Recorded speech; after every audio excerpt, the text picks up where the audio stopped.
দিয়েছেন। আল্লাহর হুকুমের বাইরে আমরা কোনো কাজ করতে পারবো না। যদি এখান থেকে ফিরত আবার মিজানের কাছে নিয়ে যাইতে হয়, রব্বুল আলামিনের পারমিশন লাগবে। আমার নবী রাহমাতুল লিল আলামিনের কথা জাওয়াহিরুল বিহার কিতাবে আল্লামা ইউসুফ নবহানী রাহমাতুল্লাহি আলাইহি এত সুন্দর করে উপস্থাপন করেছেন। তিনি লেখেন, আমার নবী সেই দিন ওই জায়গায় দাঁড়ায়া নিজের এক হাত মোবারক দিয়ে নিজের দাড়ি মোবারক ধরবেন, আর এক হাত দিয়ে আল্লাহর দরবারে পাতবেন আর বলবেন, আল্লাহ আপনি আমাকে ওয়াদা দিছেন রোজ হাসরের ময়দানে আমাকে অপমানিত করবেন না। চিৎকার দিয়া বলেন সুবহানাল্লাহ।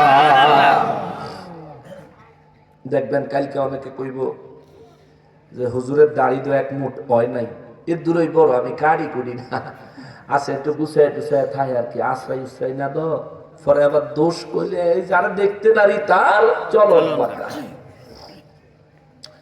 মুসলমানের আলিম আমার নবী রাহমাতুল লিল আলামিন দাড়ি মোবারকে ধরে আল্লাহ দরবারে যখন হাত বাড়ায়া দিবে, রব্বুল ইজ্জত কুদরত থেকে জবাব দিব, নবী গো হাসরের ময়দান তো আপনার জন্যই সাজাইছি। সুবহানাল্লাহ। নইলে আমি তো জানি কেডা জান্নাতে যাইবো কেডা জাহান্নামে যাইবো, আমার কাছে তো হিসাব আছে। ওই আসেনি আসেনি না মিজান ওজন করে দেখান লাগবো? আল্লাহ কি দেখতে হবে? পুলসেরা পার করে দেখতে হবে কে যাইতে পারে কে পারে না, দেখতে হবে। সবার হিসাব আল্লাহর কাছে আসেনি। আল্লাহ রাব্বুল ইজ্জত বলবেন, হুজুর হাসর তো সাজাইছি আপনার জন্য, সমস্ত কুল কায়নাতকে দেখাইতে চাই আপনার জন্য আমার ভালোবাসা কত। সুবহানাল্লাহ। আপনার কথার গুরুত্ব আমি আল্লাহর কাছে কত। সুবহানাল্লাহ। আপনি নবীর মর্যাদা আমি আল্লাহর কাছে কত। জোরে বলেন সুবহানাল্লাহ। আমার নবী রাহমাতুল লিল আলামিন বলবেন, আল্লাহ তাইলে আমারে না দেখাই আমার উম্মত জাহান্নামে নিয়ে যায়, তুমি ওয়াদা করেছো আমাকে অপমানিত করবে না। আমার আল্লাহ ডাক দিবেন, ইয়া আইয়ুহাল মালাইকা, ও ফেরেশতার দলেরা রে, আতিউ মুহাম্মদ সাল্লাল্লাহু আলাইহি ওয়াসাল্লাম, আমার হাবিবুল্লাহ যা বলে তাই করো। সুবহানাল্লাহ। জোরে কয় না সুবহানাল্লাহ। নবী যদি ইচ্ছা করতেন ওখান থেকে ফেরেশতাদেরকে থেকে ছাড়াইয়া নবী জান্নাতের দিকে পাঠিয়ে দিতে পারতেন, কিন্তু নবীজির নিয়ম মাফিক সিস্টেম ওয়াইজ কাজ করবেন। নবী বলেন, আল্লাহ নির্দেশ দিয়েছে এবার চলো। ফেরেশতারা বলবেন, হুজুর এইবার আর কোনো অসুবিধা না, আপনি যা কইবেন তাই হইব। আল্লাহু আকবার। মিজানের কাছে নিয়ে ওই ব্যক্তির আমল নামাগুলো নেক আমল এক পাল্লায়, গুনাহ আর এক পাল্লায় দিলে গুনাহের ওজন বেশি হয়ে গেছে, নেকের ওজন কম হয়ে গেছে। আমার নবী রাহমাতুল লিল আলামিন নিজের পকেট মোবারক থেকে দেখতে এক টুকরা কাগজের নেয়, দেখতে এক টুকরা কাগজের নেয়, এইটা বাইর কইরা ওই ব্যক্তির নেকের পাল্লায় নবী দিয়া দিতে দেরি হবে রে। নবী বলেন, আসমান সাত জমিন যদি তার গুনার পাল্লায় উঠাইয়া দেয়, তবু আমার ওই কাগজের টুকরার ওজনের সাথে কুলাইতো না। জোরে বলেন সুবহানাল্লাহ। আল্লাহু আকবার। নারায়ে রিসালাত, নারায়ে রিসালাত, নারায়ে রিসালাত। সাত আসমান সাত জমিন তার গুনার পাল্লায় তুলে দিলেও আমি নবীর ওই কাগজের ওজনের সাথে আর কুলাবে না। ওই ব্যক্তির নেক আমলের পাল্লা যখন ভারী হয়ে যাবে রে, যখন টাঙ্গাইল জেলা জজ যখন আপনারে যাবজ্জীবন কারাদণ্ড দিয়ে দেয়, আপনারে পুলিশ যখন হ্যান্ডকাপ লাগায় নিয়ে যাইব রেডি হয়, এমন সময় যদি এমন কেউ আসে আইসা যদি আপনারা নির্দোষ প্রমাণ করে দেয়, একটাবার নিজে নিজে ফিল করেন আপনার ভিতরটা তখন এমন লাগবে। নবীর উম্মত সঙ্গে সঙ্গে নবীজির কদম মোবারকে পড়ে যাবে, ইয়া রাসূলুল্লাহ, নবী গো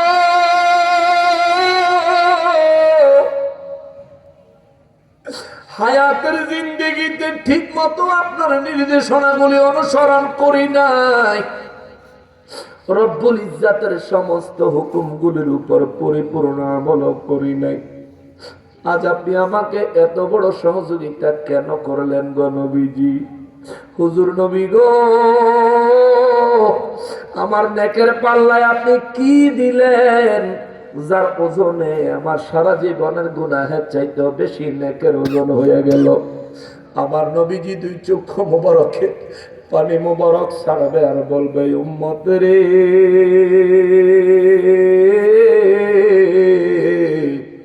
দুনিয়ায় তুই যখন মায়া লাগায়া আমি নবীর উপর দুরুদ ও সালাম পড়তি, তোর দুরুদ ও সালাম গুলি আমি নবী আমার কাছে জমা করে রাখতাম। ওই দুরুদ ও সালাম গুলি আজ দেখতে কাগজের নেই, তোর নেকের পাল্লায় আমি নবী তুলে দিলাম। তোর জীবনের পড়া দুরুদ ও সালাম গুলি, মোহব্বত সহ পড়া দুরুদ ও সালাম গুলি আমি নবী তোর নেকের পাল্লায় তুলে দিলে আমার রব্বুল ইজ্জাতের কুদরতে তোর নেকের ওজন ভারী হয়ে গেছে। নবীর 63 সাল জিন্দেগি ওরে কাঁদছেন বলে উম্মতি, এখন কাঁদেন শুয়ে মদিনাতে। নবীর 63 সাল জিন্দেগি ওরে কাঁদছেন বলে উম্মতি, এখন কাঁদেন শুয়ে মদিনাতে। নবী উম্মতের লাগিয়া মদিনায় শুইয়া, নবী উম্মতের লাগিয়া মদিনায় শুইয়া কান্দেন নবী দিনে রাতে,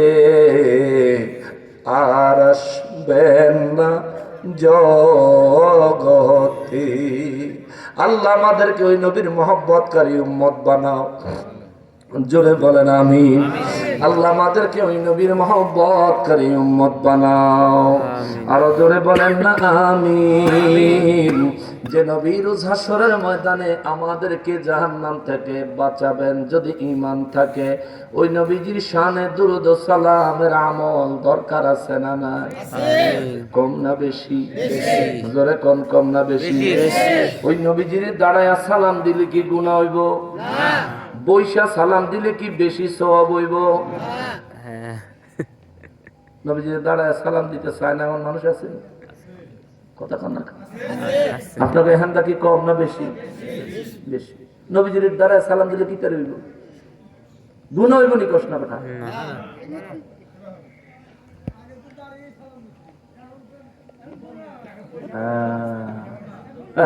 ওরে প্রেমিক বিনে কে বুঝিবে নূর নবীজির শান, প্রেমিক বিনে কে বুঝিবে দয়াল নবীর শান। দুজাহানের বাদশা গো নবীজি, দুজাহানের বাদশা গো নবীজি, মুমিনের ঈমান। ঠিক কিনা? মুরব্বী কইছে কথা না, দাঁড়ায় তো দিছি আগে। তখন আমরা দাঁড়ায় সালাম দিলে অনেকে কয় আমরা বলে ফেতনা লাগাই। আচ্ছা ফেতনা কি খারুন্যারা লাগাইছে না বন্যারা? দাঁড়ায় না তো পুরান হিসাব, বন্যারা নতুন হিসাব। তাহলে ফিতনা কি খারুন্যারা লাগাইছে না বন্যারা? কিলা কিলিটা কি খারুন্যারা লাগায় না বন্যারা? দেখবেন মিলাদ শরীফের মজলিসে, দুরূদ সালামের মজলিসে যারা দাঁড়াইয়া মিলাদ শরীফ পড়ে, হেরা যদি কোনো জায়গায় দেখা যায় না, হেরা দাঁড়ায় পড়ে না, আজকে চুপ করে উঠে চলে আসে। কোন ঝগড়া ফাসাদ মারামারি কিছু করে না। কিন্তু যদি কোন একজন বইনা এক মজলিস মানুষ দাঁড়ায় রয়েছে, একজন বয়ে রয়েছে, যদি খায় হেবেটা একটা ফেতনা লাগে, একটা গিলে গিলে লাগে, আসেনি এমন? ভাই একটা সলিউশনে আসেন। আমরা তো মুসলমান, আমরা কেন এক হইতে পারবো না? একটা সলিউশনে আসেন। আমি জীবনেও বলি নাই আপনি যে বইয়া পড়েন গুনাহ হইছে, জীবনেও বলি নাই। আপনিও জীবনে এই দলিল দিতে পারেন নাই যে বইয়া পড়লে সওয়াব একেবারে বেশি হয়। তা আমি দাঁড়ায় পড়ি, আপনি আমাকে কেন বাধা দেন? আপনি কোন বেদাত? ওরে ভাই, আপনি বইয়া পড়লেন কোন দলিলে? যে দলিলে বইয়া পড়ছেন আমি এই দলিলে খারাইয়া পড়ি। আরে মহব্বতের জন্য দলিল লাগে না, তাকওয়ার জন্য ফতোয়া চলে না, ঠিক কি না বলেন? এটা বাস্তব উদাহরণ দিব, একেবারে বাস্তব উদাহরণ দিব। ওয়াইস করণী রাদিয়াল্লাহু তাআলা আনহুর ঘটনা শুনছেন নি? দাঁত মোবারক ভাঙছেন কয়টা? কথা কোন কয়টা? 32টা দাঁত মোবারক, একটাও মুখে রাখেন নাই, সবগুলি ভাঙছে। আমি যদি ইচ্ছা করে একটা দাঁত ভাঙি আমার কবিরা গুনাহ হবে, তখনও কেউ যদি ইচ্ছা করে একটা দাঁত ভাঙে তার কবিরা গুনাহ হবে। ওয়াইস করণী রাদিয়াল্লাহু তাআলা আনহু 32টা দাঁত ভাঙছেন। কেন? মজা লাগছে?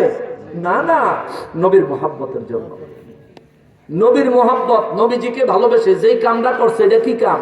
কবিরা গুনাহের কাম। একটা বাংলা যদি একটা কবিরা গুনাহ হয়, 32টা দাঁত বাংলা কয়টা কবিরা গুনাহ হইছে? 32টা। কিন্তু ওয়াইস করণী রাদিয়াল্লাহু তাআলা আনহুর গুনাহ হইছে নি? আল্লাহ গুনাহ মানছেনি, নবীজি গুনাহ মানছেনি। তার এই 32 দান শহীদ করার কারণে আল্লাহ তার উপর খুশি হলেন, নবীজি তার উপর খুশি হইয়া নবীজির জুব্বা মোবারক হাদিয়া পাঠাইলেন। সুবহান। নামাজের লেগে না, রোজার লেগে না। আর নবীর মুহাব্বতের জন্য কবিরা গুনাহের মতো কাজ করেছেন, যেটা সাহাবী রাসূলের জন্য কবিরা গুনাহ নয়, আল্লাহ এইটাকেই ইবাদত হিসেবে কবুল করেছেন, ঠিক কিনা বলেন? তাহলে নবীজির মুহাব্বতের জন্য আমরা একটু দাঁড়াই। আপনি এনে ফতোয়া লাগান কিনতেন, এবারে কিনতেন। কবিরা গুনার ক্ষেত্রেই তো নবীর মুহাব্বতের ব্যাপার যখন আসে তখন আর ফতোয়া চলে, তখন আর ফতোয়া চলে না। আমরা নবীজিকে দাঁড়ায় সালাম পেশ করব। কেন? যারা বাধা দেয়, হেরার মুরব্বী হাজী ইমদাদুল্লাহ মুহাজির মক্কি রাহমাতুল্লাহ আলাইহি তিনিও বলেছেন, আমি নবীজির জন্য দাঁড়াইয়া নবীজিকে সালাম পেশ করি, আমি শান্তি পাই, আমি দিলে নবীজির প্রেম অনুভব করি। জোরে কন্যা সুবহানাল্লাহ। হেরা যদি হেগো মুরব্বীরে না মানে এটা আমাদের কিচ্ছু আসে যায়, কিন্তু আমরা নবীজিকে যারা দাঁড়াইয়া সালাম দেই আমাদেরকে বাধা দিবেন না।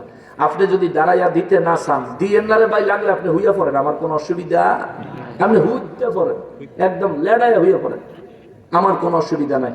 কিন্তু আমি দাঁড়াইয়া দেই, আপনি আমার ততক্ষণ পর্যন্ত বাধা দিবেন না যতক্ষণ পর্যন্ত দাঁড়াইয়া পড়লে গুনাহ হইব, নবীর মুহাব্বতের মোকাবেলায় কোনো গুনাহ আছে এইরকম দলিল যতক্ষণ সাব্যস্ত করতে না পারবেন ততক্ষণ পর্যন্ত খবরদার আমাকে বাধা দিবেন না।